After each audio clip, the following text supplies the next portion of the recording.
What's up guys, Cloudie here checking in from the America server, and this is gonna be a mini series about Tower of Challenge, something that you guys have asked for. Let's look at the stages and how you can complete it. It's almost the end of the month. There is like a bit more than 2 days left to complete the tower before it resets. Let's see which stages we can go through. Now I'm gonna start with Infira because perhaps he's the first block to some people.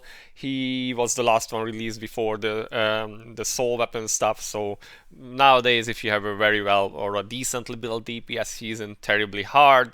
He is a draconic, so you can use a draconic mask here, and he does magic damage. So that's what you need to defend against.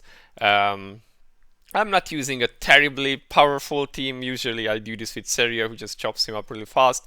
But instead I chose my chase here with some kind of ragtag gear. It's not bad gear, but it's not terribly optimized either. I'm not using my Draconic mask because it's 4 stars, so don't want to kind of skew the results. And you can see 4-star unique weapon, basic soul weapon, so definitely not super OP.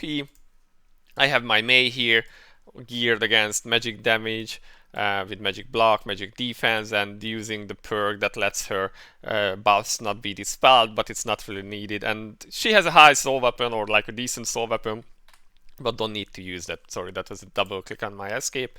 I have a Gao. Gao is very good for the stun that he does, but his gear is like random, literally what he just had on at the moment, not even runes and stuff, and using a base crown just so he has something. And Philip, he has magic defense, magic block, and that's all there is really. Now the fight has basically 3 elements. Infira will have a medium range knockdown effect, which also dispels, so Gao is really useful there for his cleanse. And he has a boss attack, or like, which comes with a big warning, where he flies up in the air and you need to stun him during, or he will be dealing a lot of AoE damage to you. So let's see that in practice after some loading.